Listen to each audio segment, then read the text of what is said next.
Assalamualaikum hörmətli qarindoshlar. Sharq Turkiston Surgundi hukumati televiziyasining xabarlar programmasini kirishinglarni qizg'in qarshi olamiz. Diqqatinglar tafsiliy mazmunlarida bo'lsin.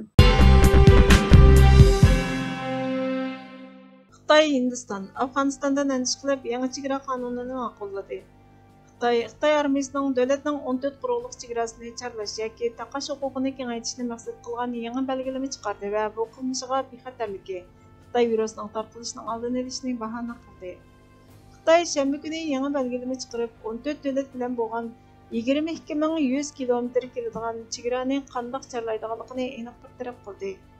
1 yanvarda ijro qilingan quruqliq chegarasi qonuni Xitoyning Afg'oniston, Hindiston chegarasidagi bexatarligi, shundaqla Sharqiy Janubiy Osiyodagi qo'shnilaridan keladigan qonunsiz ko'chmanlarning kasallik tarqatishining oldini olishni maqsad qilgan ekan.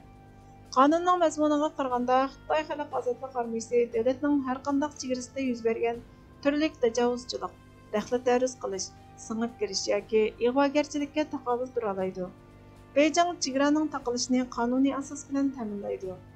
Hindiston vaqt gazetining xabariga qaraganda, yangi tadbir Xitoyning quruqliq chegara harbiy mudofaasi bilan chegara rayonlarining ijtimoiy va iqtisodiy taraqqiyotini yaxshilashni birlashtirishni maqsad qilgan.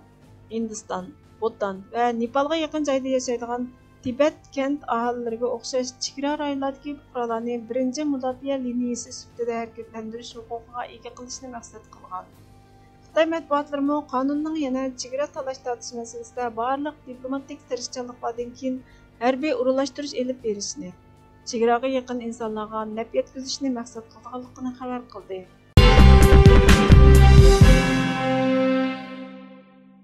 Amerika Tashqi ishlar ministrligi Xitoy hukumatining Uyg'urlar va Tibetlarni bostirishini tanqid qilgan Amerika NBA basketbol birlashma musobaqasining mayri Enes Kanterni nishonlaganligini ayblab bayonot e'lon qilib, Amerika Xitoyning bir tanarkachining kishilik huquq dafsanchiligiga qilgan tanqidini bahona qilib, NBA basketbol birlashmasiga qarshi qo'zg'algan harakatidan qattiq andish qiladi.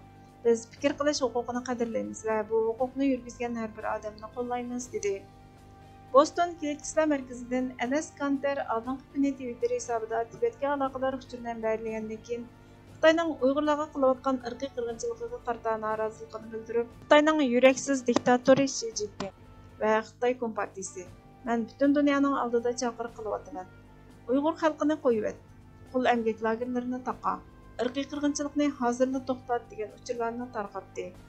Kanterning bayonotidan keyin Xitoy axboroti Tencent pay kontrol cheklik shirkati Boston Kiliklar komandasining musobaqasini endi tarqatmaydiganligini e'lon qildi hamda komandaning arxiv materiallarini supadan o'chirib etdi. Yaponiya Kyoto xabarlarining shanba kundagi xabariga qaraganda, G7 davlat savdo ministrlari juma kuni Xitoyni majburiy emgakni bekor qilishga chaqirib, Uyg'ur va boshqa turkiy millatlarga qarata yurgizayotgan bostirishdan andishindaganligini aytdi. Ministrlar mavhum G7 yig'ini birlashma bayonotida biz shuni qayta ta'kidlaymizki, qoidalarni asos qilgan ko'p tarafli savdo sistemasida majburiy emgakning o'rnatishiga ruxsat qilinmaydi, dedi. Kyoto xabarlaridan naqllangan bu kelishim yana Xitoyning Sharqiy Turkistondagi Uyg'ur va boshqa turkiy millat musulmonlarga tutgan muomalasiga qilingan yoshirin tanqid. G7 birlashma bayonotida qoidalarni asos qilgan ko'p tarafli savdo sistemasida majburiy emgakka o'rin yo'qligi ta'kidlandi. Her saxtalashning bir bedeli bo'lmay qolmaydi.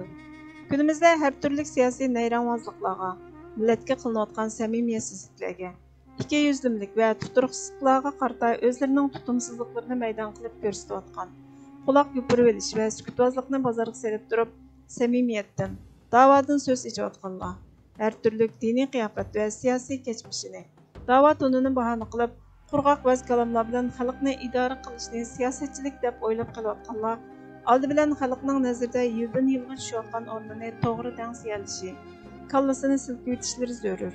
Navada bu tür toifalar kun sari tushayotgan obrazning qaysi darajaga berib qolganligini anqirib yetmayotgan. Hatto o'zlarining samimiyatsizliklariga qarshilik qilayotgan sunniy tabassum va muomalalaridan haddini bilishlari kerakligini his qila olmag'dek darajada anqavlashayotgan bo'lsa, bu mazkur toifa va uning qarmog'idagi majruh zihniyat egalarining xalqning ishonchidan qolgandan sirt ularning chin ko'ngli bilan qo'llab-quvvatlashdan ayrilib qolishga qarab yuz tutayotganligini, ularning jon tikib qo'llaydigan orqasida mazmun turadigan va hurmat qiladigan sarkillari emas, balki hech vaqt xayrlik bilan tilga olmaydigan, duo o'rniga qarg'ish bilan niyat etadigan guruhvoz toiflarga aylanib qolayotganligini his qilib yetishi uzoqqa bormaydi. U chog'da mazkur toiflarning shundoqla dinni jonbaqtiliq va suiiste'molchilik darajasiga tushirib qo'yayotgan tiplarning bugungi tutum va harakatlarining amaliyotdami iddia qilinayotgandek millatga boshlamchilik yoki chiqish yo'li izlashga va yoki to'g'ri yo'lga yetaklashga, kirzis hal qilishga xizmat qilish emas, balki o'zlarining xalqsiz hech nima emasligini his qilib yetadigan kunning yetib kelishiga qadamma-qadam yo'l hozirlayotganligini tushunib yetishimi vaqt masalasi bo'lib qoladi xolos. Burxon Muhammadning da'vochilikda soxtalish hodisasi va uning signallari nomli maqolasidan elindi. Hörmətli görürmənlər, xəbərlərimizni kögünənlər üçün köp rəhmət. Kelər qitimki programımız görüşkəcə Allah'a amanet boğaysızlar.